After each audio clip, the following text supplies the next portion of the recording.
And repeat after me. I take refuge in the Buddha. I take refuge in the Buddha.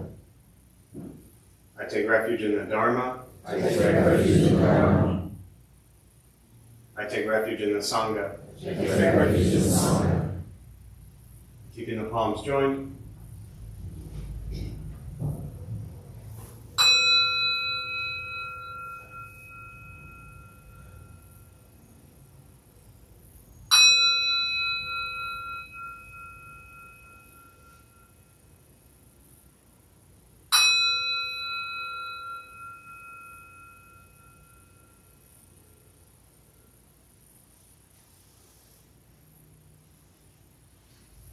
Put the palms down.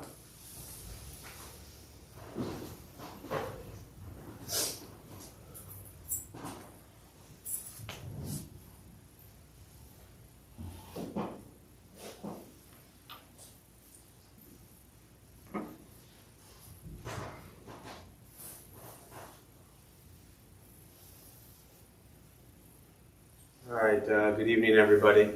Nice to see you all. Thank you for showing up. Anyone here for the first time tonight? Those of you first time? Not sure yet? Long time ago. Long time ago. I was going to say, you look familiar. Yeah. Well, welcome back. Where have you been? Relapsing, I guess. Yeah. Although, almost a year. Nice. Well, I'm glad you're back. Keep going. Yeah. What else? First time. Who's here? Why? Yeah. What brings you here? I live a few blocks away. I typically come to Friday and Monday, but I've never been to the Tuesday meeting. So. Nice. Well, welcome. Glad you're here. First time? Yeah. What brings you here? Just to practice mindfulness. Yeah. What else? Anyone else?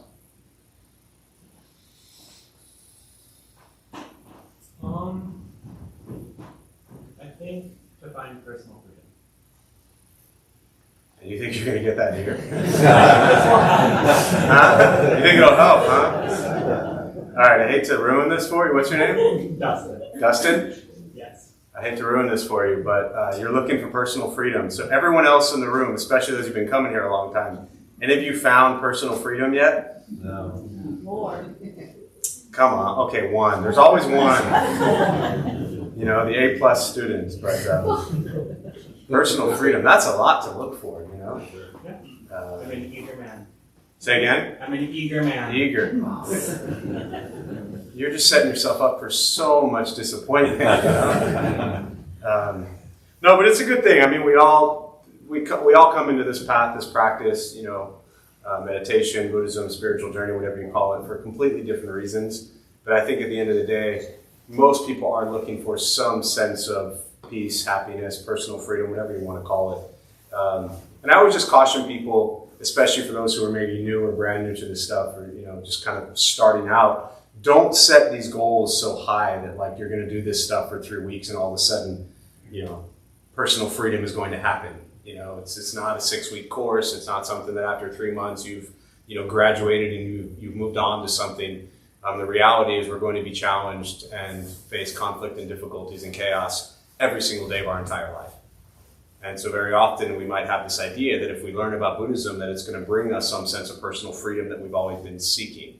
And ultimately all it's doing is holding up a mirror and allowing us to reflect back on ourselves. And we begin to realize that the reason we aren't able to embrace this personal freedom we're looking at or looking for is simply because of our own thoughts, our own words, and our own actions. That ultimately it's nothing outside of us. It's not Buddhism that brings it to us. It's not meditation that brings it to us. It's ourselves. And that can be, you know, really wonderful and joyful. It can also be really scary. But I hope we all find that personal freedom together. You know, even by 8 o'clock tonight, that would be phenomenal. So, anyone else here for the first time? All right. So we're going to start with the meditation practice. To those who are joining virtually, welcome. Glad you're here. Thanks for showing up. A couple things to tell you before we begin with the meditation. Nothing's going to happen to you. All right, you're not going to float away. You're not going to have any mystical, magical experiences. The mind that races all day long is not going to shut off. Don't judge your practice, meaning don't ask yourself, is this working or not working? Are you doing it right or wrong? We're just going to sit, we're going to breathe. You'll hear sounds inside the room, sounds outside. This is life. Life is filled with chaos. And this practice of learning to get quiet and still within all of the chaos. Posture, you want to be comfortable. If you're on a cushion, often it helps slide into the front third, pushing the stomach forward. Allows the back to straighten. If you're on a bench or chair, however you're seated, just trying to sit upright.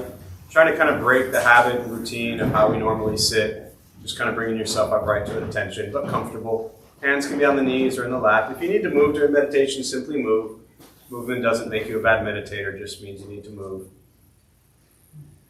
I'll guide us as we begin, and we'll settle into a little bit of silence. Most important, especially if you're new, you're not trying to empty your thoughts, you're not trying to think nothing, you're not trying to go blank. Your mind will wander and race as much as it always does, and I'll say things periodically to either wake you up because you've fallen asleep, or remind you that you're lost in thought and bring you back to the present moment. Most important, do not expect anything. We're just going to sit and breathe.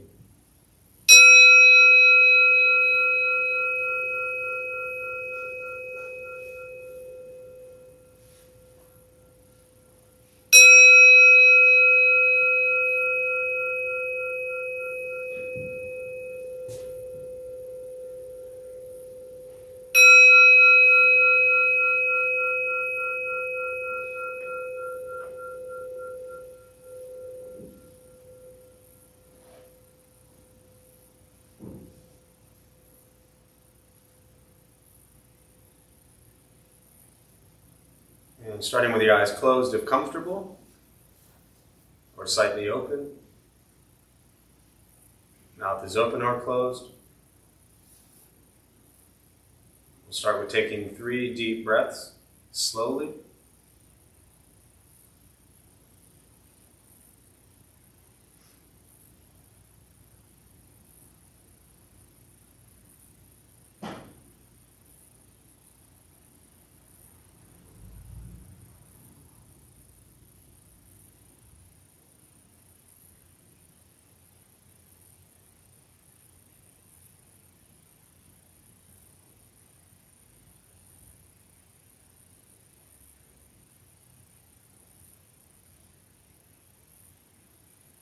And eventually, just settle into a natural rhythm of the breath.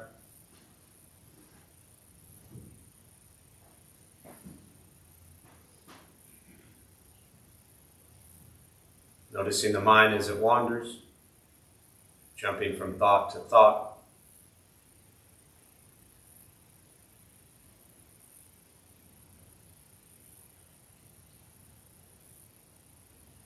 Start with gently guiding the attention, focus to the stomach or chest.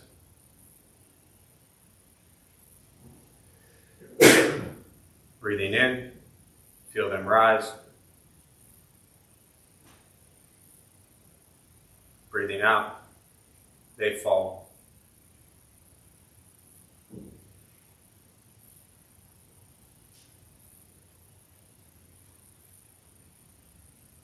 Simply continue this practice, observing sensation of breath.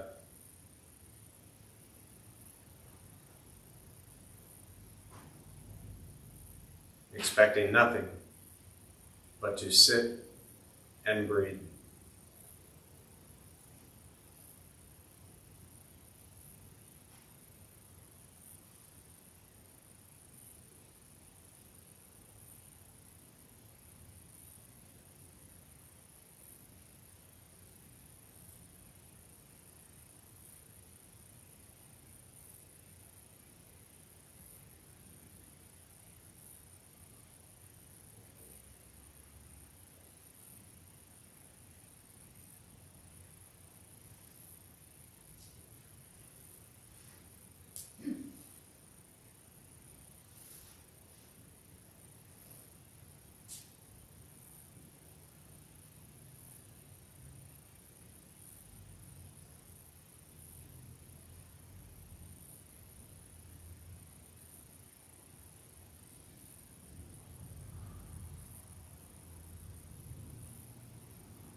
As the mind wanders, lost in thought,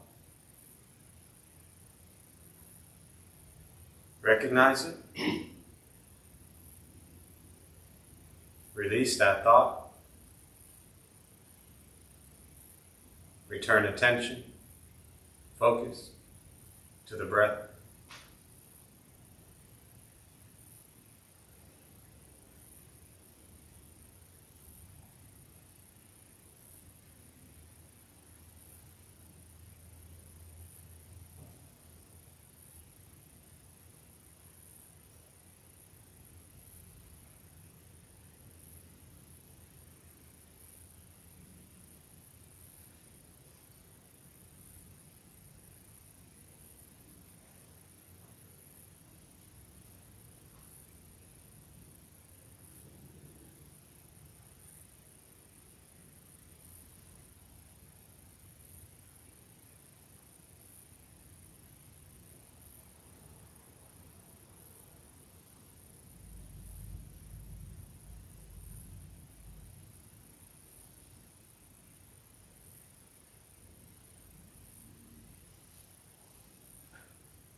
Breathing in, follow breath in.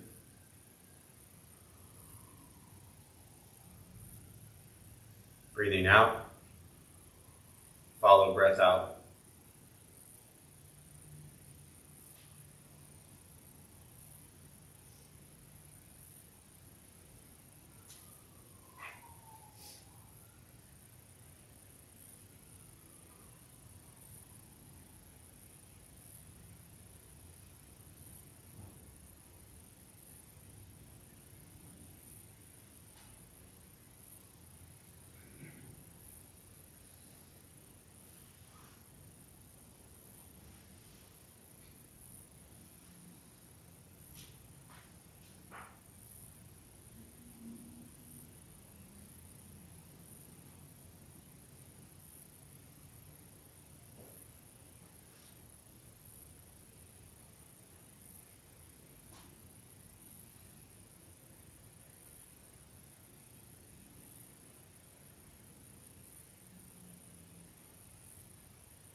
letting go of expectations,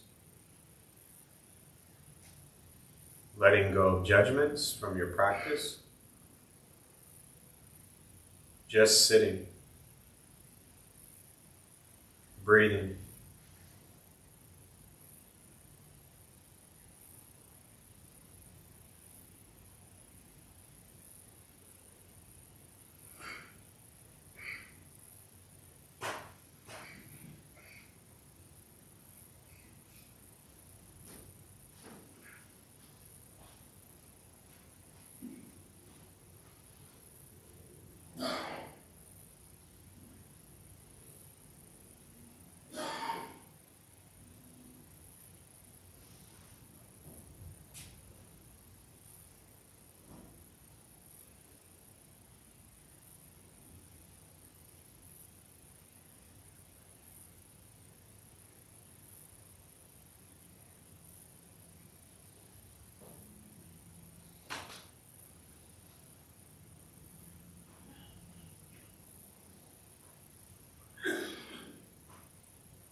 Keeping the mind alert,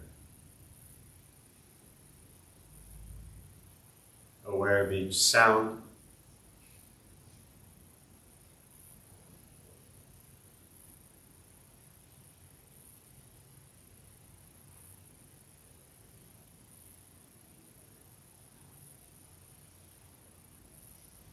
each thought,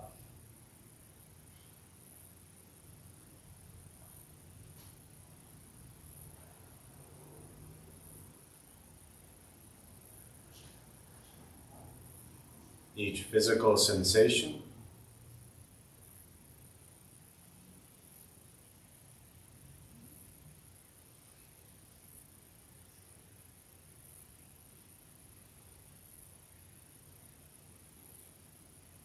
yet concerned with nothing but sitting, breathing.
the body still, rested,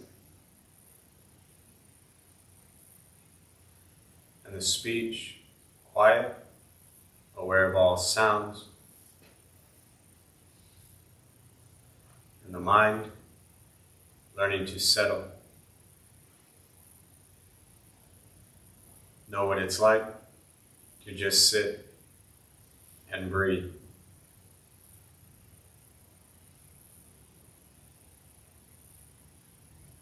Knowing with each breath, there's nothing else to do, nowhere else to go, and no one else to be.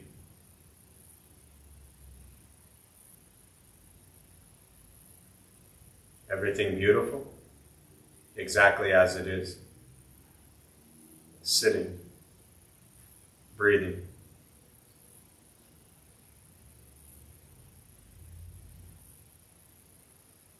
Once again, taking 3 deep breaths slowly.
And when ready, slowly opening the eyes,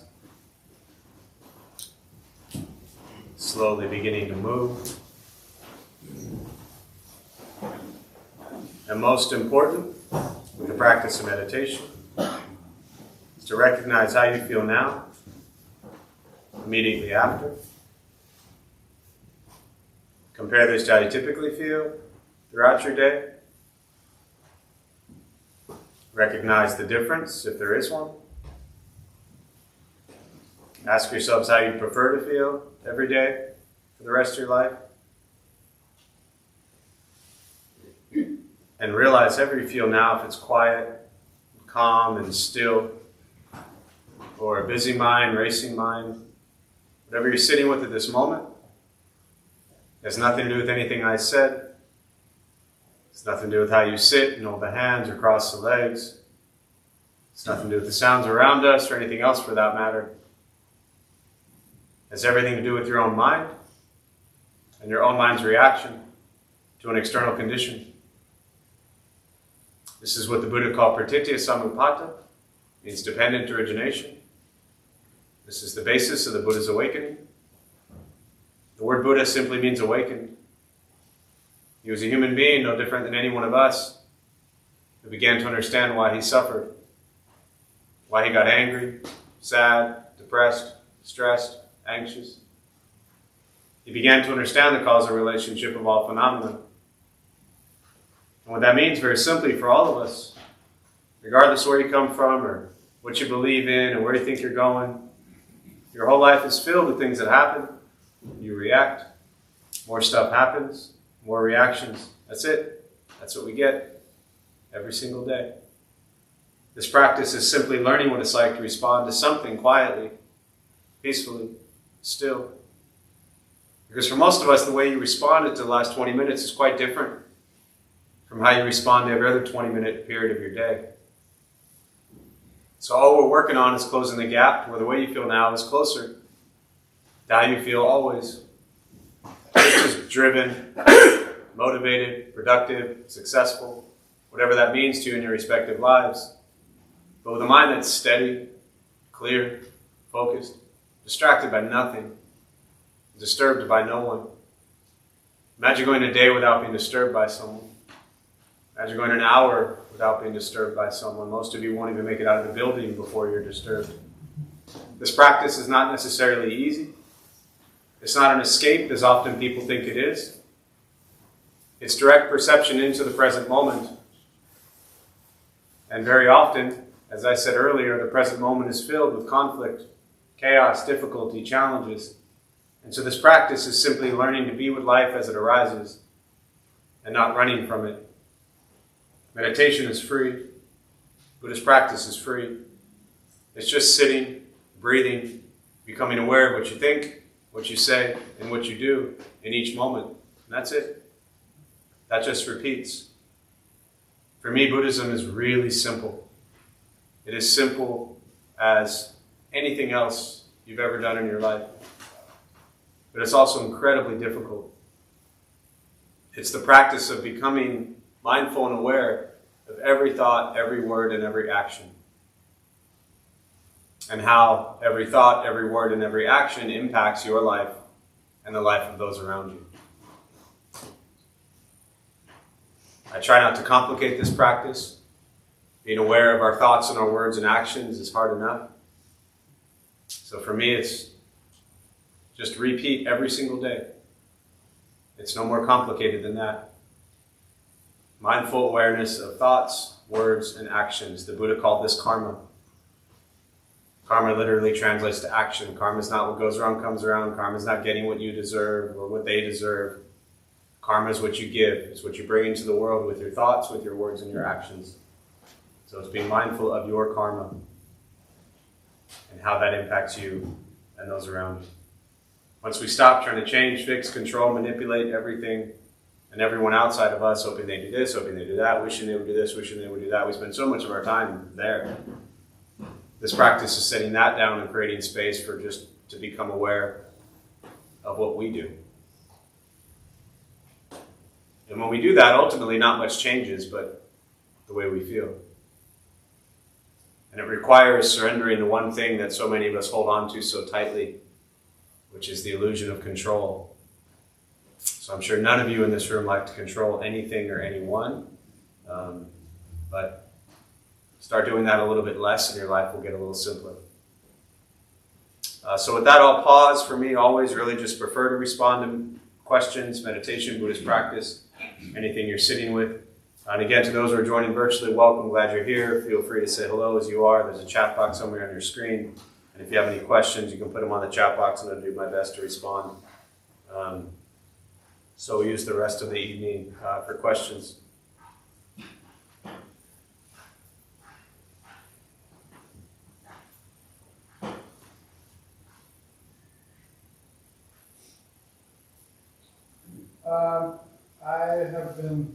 I'm going to try to phrase it the best I can. So I feel like I have a perception that Buddhism is kind of a passive thing, like you are accepting what comes to you and you're not trying to control your life, and maybe not your life, but like your thoughts and other people. But also, I'm in a very dynamic part of my life. Like I want to move cities and do a bunch of things. So I'm having this conflict of doing and action and putting effort into doing things and changing my own life versus the passive, just letting things come as they are. The driver's seat versus the passenger seat, I guess. What is some Buddhist philosophy that might tie into this? Yeah, so to just kind of paraphrase that for those virtually maybe didn't hear it, your question is around your general perception of Buddhism is that it's very passive, kind of just accepting things, this is your words to my knowledge, accepting things as they are versus this kind of, doing things. You want to, and when you said move cities, you mean move to cities, not literally move cities, because that would be done, yeah? I just want to clarify how aggressive you're trying to be. You want to switch cities around or to move to a city? I just want to make sure. And so, you're trying to figure out, like, am I in the driver's seat? Am I in the passenger seat? Yeah, fair. Yeah. So, a couple things. To me, Buddhist practice is incredibly aggressive.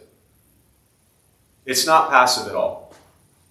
But even in the way you worded your question, there's this idea that in order to move to cities, or in order to move forward in your life, you have to think things, right?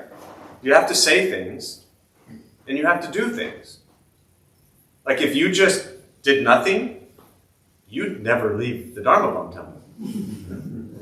Which is fine, I just give you shit to do, But, so you're going to do things. The question is, in these things that you're doing, what is the intention behind them?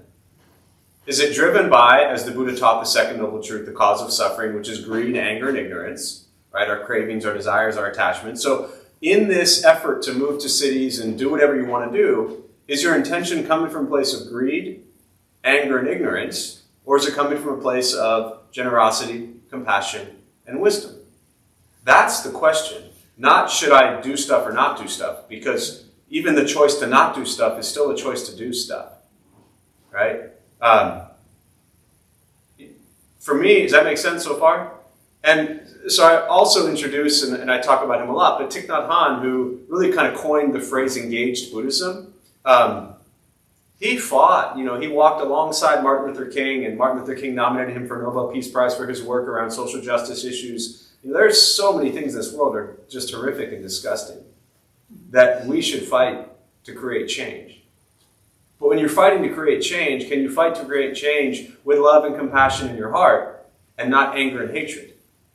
So as you're moving to cities, are you moving to cities because you're at peace no matter where you are, and so you just want to experience life in another city? Or are you moving to another city because you think this city sucks and everybody in it you hate and you need to get away from them?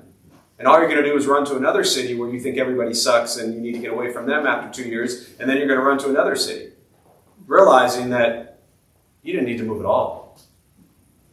Learning to be at peace where you are. So ultimately, it doesn't matter if you're in the passenger seat, you're in the driver's seat, you're on the roof, you're in the trunk, or you're walking. The car is an illusion anyways. Does that help? Yeah. What else?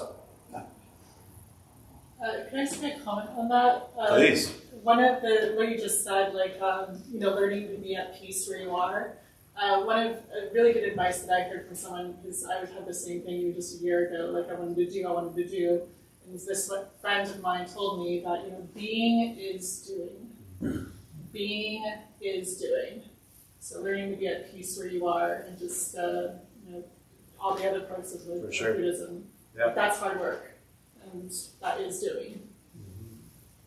Yeah. What else? Was a hand somewhere? No. Other questions? Okay. Yeah. Speaking of being at peace where you are, so my current reality, like I'm in a room with you all, I'm fine. Life is good, right? In most of the places I am, my life in physical form is okay. Yet, I notice that most of the time I choose thoughts that hurt. Whether they're real or imagined, like I'll spend the drain in them like all day, and there's like this kind of addiction to maybe suffering that I'm watching in myself. And it's not a fully formed question, but I'm just gonna. Yeah. No, phenomenal. I mean, to paraphrase, that in most places, like here and many places you're actually relatively okay and at peace where you are, yet you're still choosing to think thoughts that are harmful or painful thoughts. And you didn't see everybody's reactions to that, but I saw enough of them to know that even in this place that you feel at peace, you're surrounded by a room full of people who also sit and think about negative, painful thoughts all day long. That's why they're here. So if anyone else in here was thinking happy, peaceful thoughts all day long, they'd be sitting at home eating cereal, watching cartoons. Right? But I don't have an answer, which is great because there was no question anyways. I don't have an answer as to why, but I think it's important to recognize that which you are. I mean, to express, to verbalize, to share, like, why am I thinking these thoughts all day long? And to begin to understand, instead of trying to like fight against that or resist that, for me, part of this practice is just the awareness of it and the recognition of impermanence.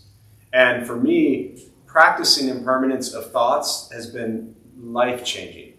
You know, my thoughts, for all the years I've been doing this, have not changed all that much. They really haven't. I still think just as many harmful, painful, ignorant, stupid things as I did 20 years ago. Truly. I mean, maybe like a couple less throughout the day. But I understand the impermanence of them, meaning that those thoughts will change, they will grow, they will go away, they will come back, and those thoughts also are not me. The issue so much with thoughts isn't just the thoughts, but what happens from our thoughts. They become what? Words, and they become actions. So as a starting place, which again, this isn't going to change your thoughts necessarily, but for me as a practice, it was important to understand that these thoughts, they're just like cloud, the metaphors of the clouds flying overhead, the airplanes, they're coming and going. And I don't have to jump onto them and like assume that just because I have some harmful, painful thought, that means the next 3 years of my life are going to be miserable because of one thought. And the practice ultimately is when you find yourself in these thoughts to try to redirect them. And that's why we train the mind in meditation, right? A lot of people, especially if you're new, many may think that meditation is to like get away from all the thoughts, to block out all the thoughts, to push them all away. But what we're working on is the recognition of thoughts. Let them pass and come back to sensation of breath. So as you have harmful, painful, negative thoughts, recognize that it's just a thought. Try to release it. Come back to an anchor using your breath, using a flower, a candle, a shoe, whatever it is. You're just trying to come back to present moment. And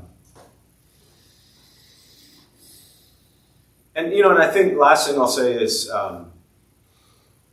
again, it's just been my personal practice, but for all the crazy thoughts that I have, instead of allowing them to like destroy me, I've just found humor in how messed up they are.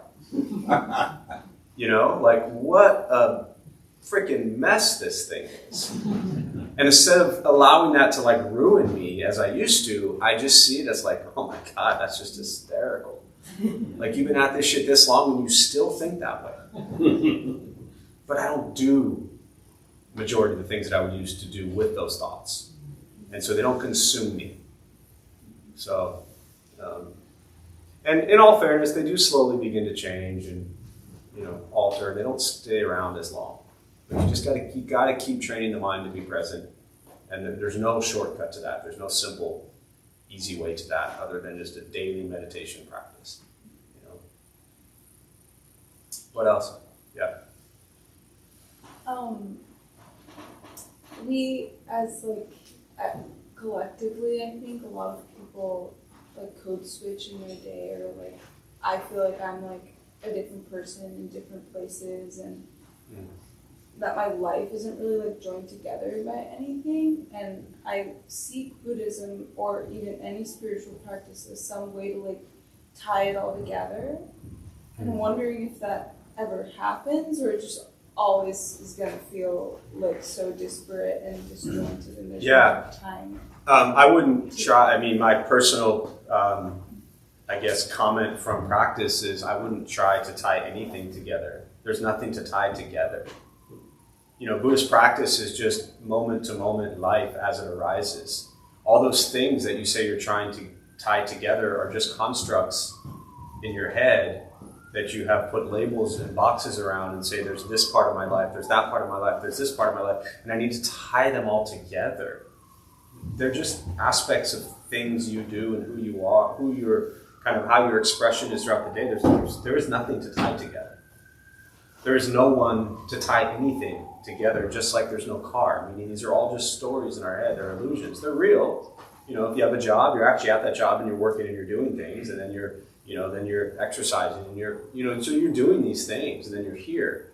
But this constant obsession people have of trying to define some perfect life as if it's going to make some sort of sense. Nothing makes sense.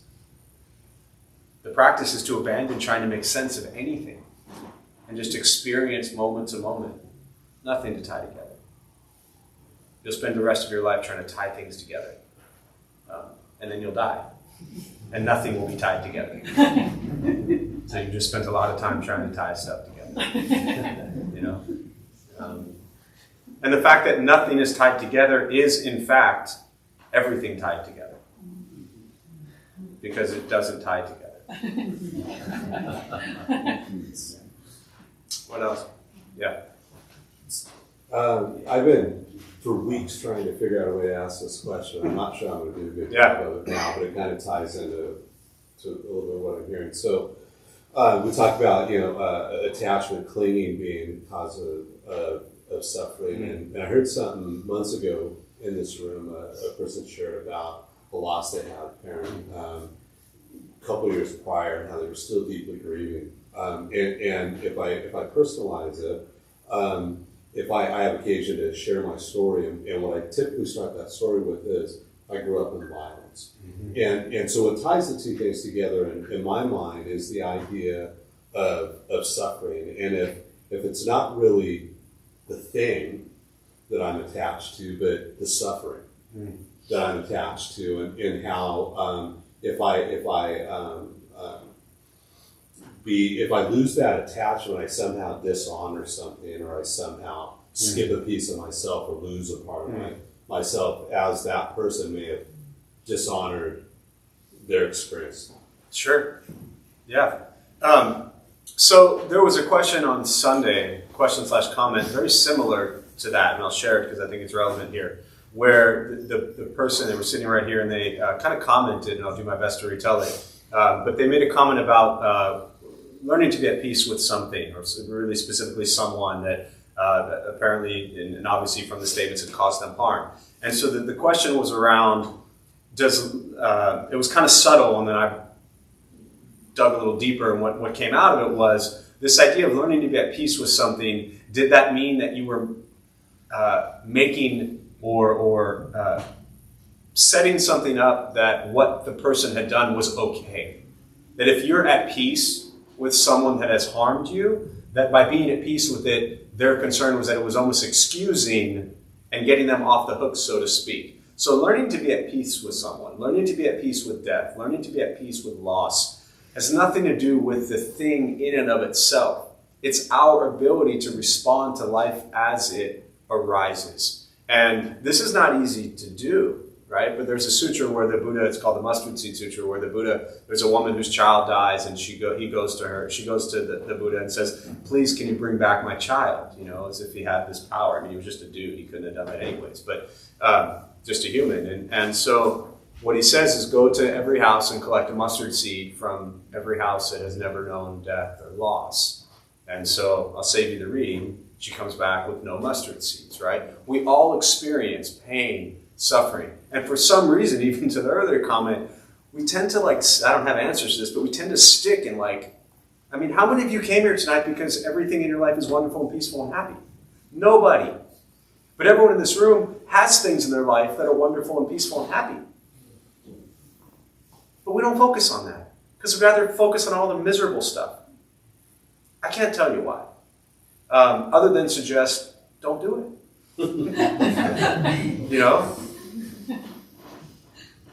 Try to focus on other things, and focusing on things that, learning to, as you say, growing up in violence and dealing with death and loss and dealing with people who harmed us, it's not excusing it. It's not making what they did okay. It's not saying, well, I'm okay and now what you did was okay. No, it's for you.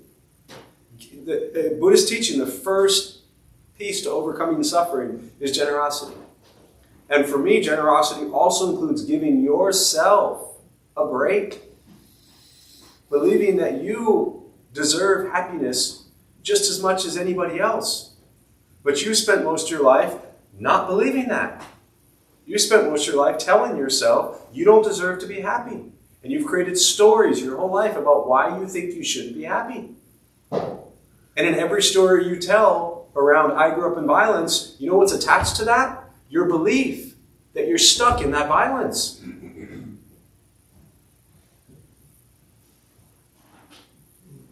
Change your story. Yes, maybe you grew up in violence, but you know what you also grew up around? Was there one nice person in your life growing up? Oh, sure, of course. Were there good things that happened to you growing up? Absolutely. Wonderful things? Absolutely, all of that. Do you ever start a story that way? On occasion. Again, you know? We'll make that on more than an occasion. You see what I mean? Like, again, I talk about this a lot on Sundays, but this really is breaking down this construct, these boxes, these stories that we've created in our head. And this is when we talk in Buddhism about non-self and the self being an illusion. It doesn't mean we're not here. It doesn't mean we don't exist. It doesn't mean that we're just like poof, going to vanish into thin air. It just means that the story we have told ourselves about ourselves our whole life is not true. These are just experiences that have created a story. And we believe that story. And that's why we spend so much time thinking about all this pain and suffering. So, yeah, tell different stories. There's a question here that says, what practice is best for self-forgiveness and self-love? Well, it's funny. I mean, I just kind of, I think what I was just sharing is part of that, the practice of, self-forgiveness and self-love. I think it helps to understand, we look at the very first thing that the Buddha taught, which is life is filled with dukkha, suffering, discomfort, angst, dissatisfaction. And for some reason, we come into this path and this practice or whatever your spiritual journey is that you're on, and we're seeking that ultimate peace. We want this inner peace. But we often kind of skip this idea that we're also going to experience suffering. And we're going to experience suffering because we're unenlightened people who do stupid things. And we're going to continue to be unenlightened people who do stupid things. By stupid things, I mean things that harm ourselves and harm others. So this idea of self-forgiveness and self-love starts with understanding that you're just a person who's going to make mistakes. And can you embrace that? Very often, it's very common, especially in places like this, people have an easier time forgiving others than themselves. And when we forgive others, we feel good for forgiving them. But for some reason, we can't forgive ourselves. It ties into just so much of our entire life's experiences where we've expected so much from ourselves. And we've created this just unattainable ideal that we think, we read some Dalai Lama book or some Pema Chodron book, and we read all about compassion and love and kindness and all this stuff, and we get through 3 chapters and we're like, yes, I'm on it. And then 2 hours later, we've gone and done something stupid again. And so we think we're failing at Buddhism, and then we start beating ourselves up again. No, we're all a work in progress. To your question, the practice of self-forgiveness and self-love is to understand you're just human. And even if you forgive yourself right now for everything you've ever done in your entire life, I guarantee in the next 3 weeks, you're going to have a bunch more stuff that you're going to have to forgive yourself for. So start working on not doing things anymore that require yourself to forgive yourself 3 weeks from now. And then you can just deal with all the shit you've done up to now. So, what else? Questions? Yeah? I'm going to try to phrase this. Yeah. Earlier you were talking about questioning one's intentions, I guess. I'm also similarly in a place where I have a lot of paths in front of me and I'm trying to figure out which one I want to go down. And I found myself stuck in this process of questioning my intention, so much so that I'm stuck in this torturous cycle of do you actually feel this way, or is this a reaction to something else?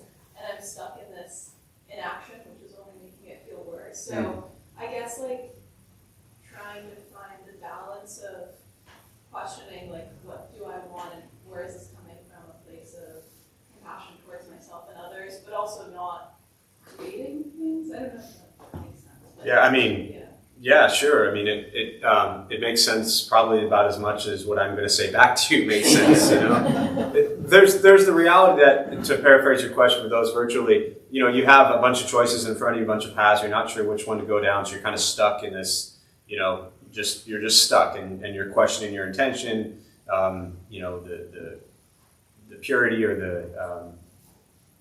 you're just questioning your intention. And what I've learned from this practice is that just make a choice. And most choices we make, we have the ability to make a different choice. But I've found it really important to be as brutally honest as possible. It's not easy to do, because we're pretty good at manipulating ourselves and justifying choices and tricking ourselves and convincing us and everyone else that the choice we're making is the best choice, even if we know it's the wrong. And then ultimately we know it was the worst choice, so we spend even more energy trying to convince someone it was the best choice because our ego is destroyed. But just make a choice. And try to be as honest as possible with why you're making that choice.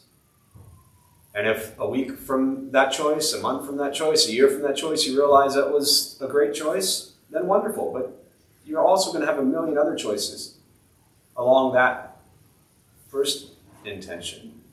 I think really what this ties to, my first teacher, Venerable Yuzur, she always said, Jeff, learn to expect nothing from anyone ever, and you'll never suffer.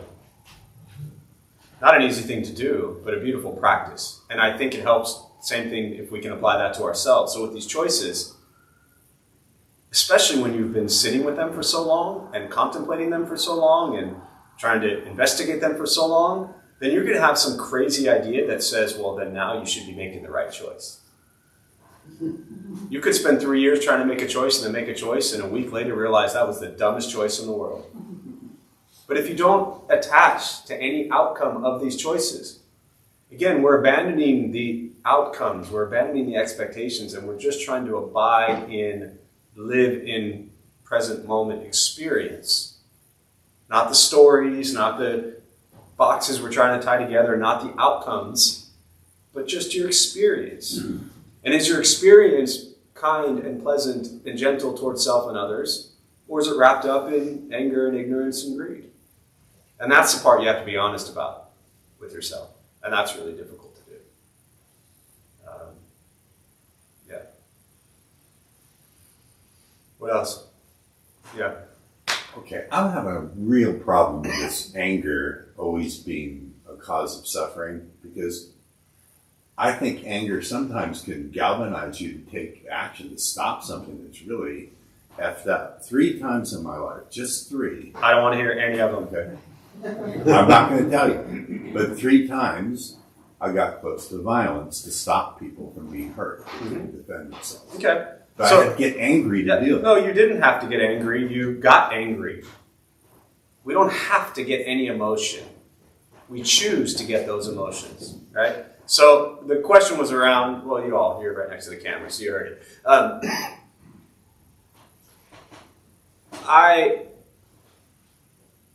It's important to understand that this path, going back to the earlier question, is not about being passive and allowing people to do things that are effed up, as you say. Recognize things that are harmful, disgusting, toxic in this world, and work your ass off to create change.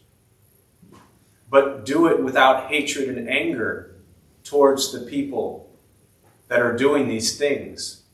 This is the teaching. This is not easy to do.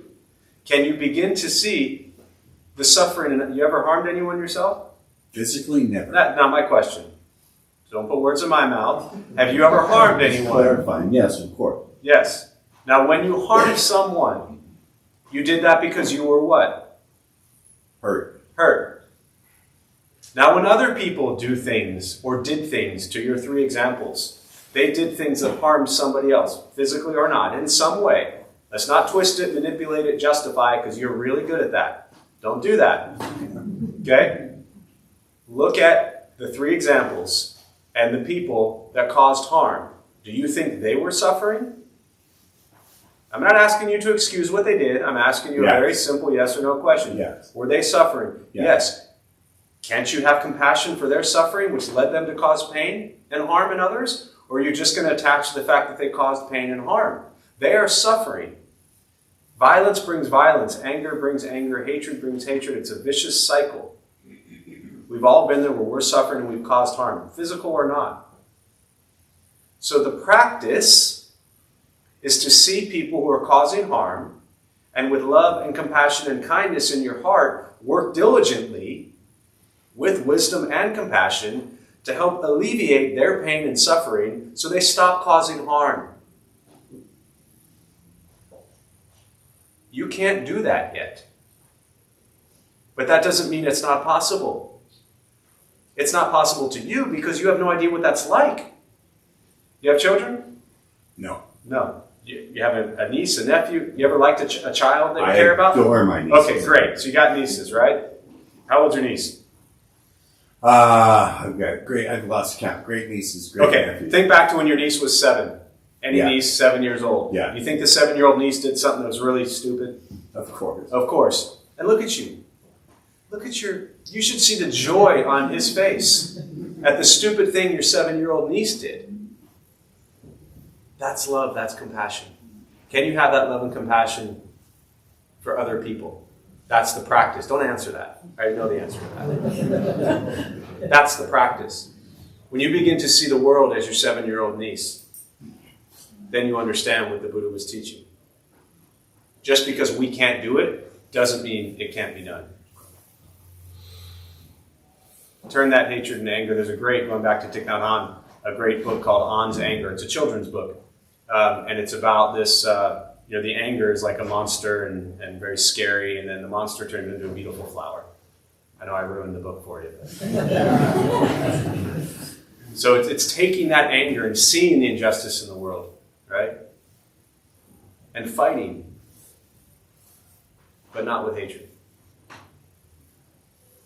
We'll do one more before we close.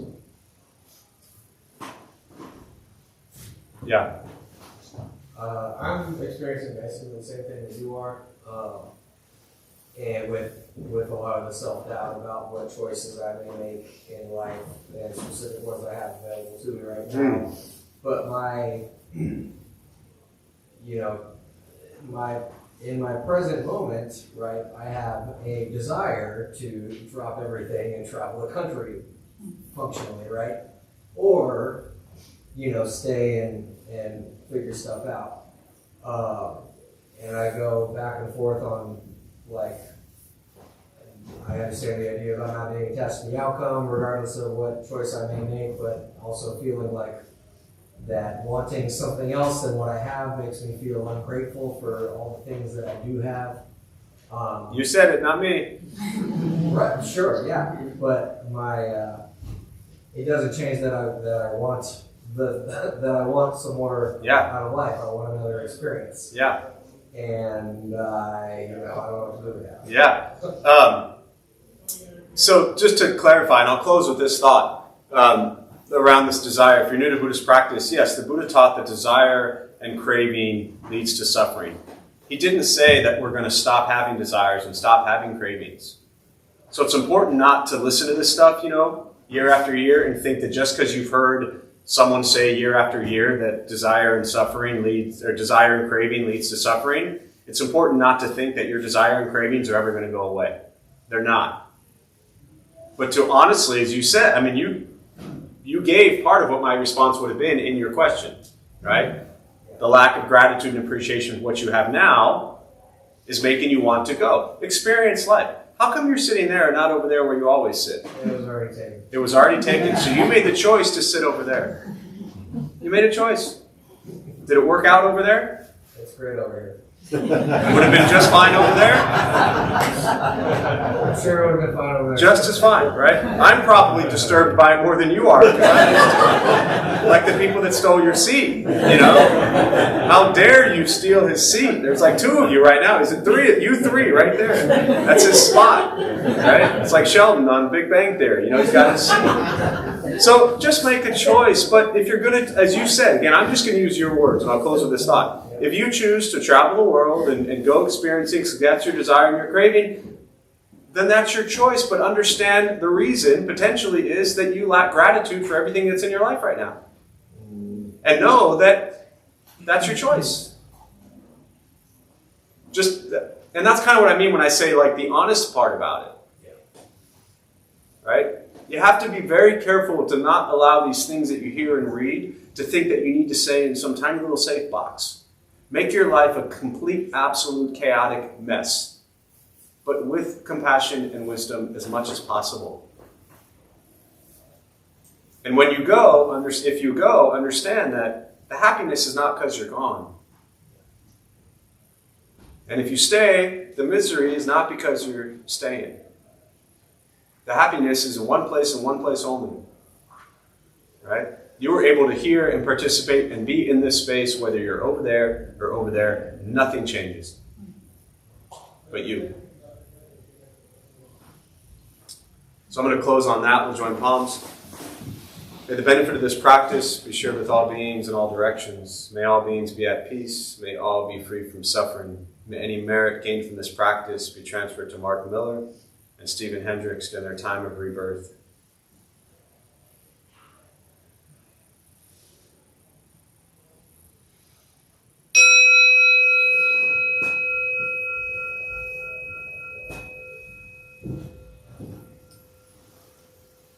All right, a few quick announcements from our Dharma Bum host, Eddie, before you all head out. Thanks, Eddie. Thank you. Hello, everyone. I am tonight's host, Eddie. Excuse me. We opened the Dharma Bum Temple 18 years ago to introduce Buddhist practice to those who show up. Those who lead are not nuns, monks, gurus, masters, or teachers, and are not looking for students. They are simply practitioners sharing their interpretation of the practice. Every night we have different classes led by different people from various Buddhist traditions. We have a recovery sangha that meets several times a week for anyone with addiction, and our food redistribution program is every Thursday at 4:30 p.m. We have classes and programs every day, and everything we offer here is always free. The full schedule is on our website and also posted in the entryway above the shoe rack. We have a lending library. If you see a book you like, feel free to borrow it and then bring it back whenever you are done with it. Please straighten your seat or cushion before you head out. If a few people could stay to close and latch the windows, that would be helpful. Thank you for being here. We wish you well and hope to see you all again. Thanks, Eddie. Thank you all.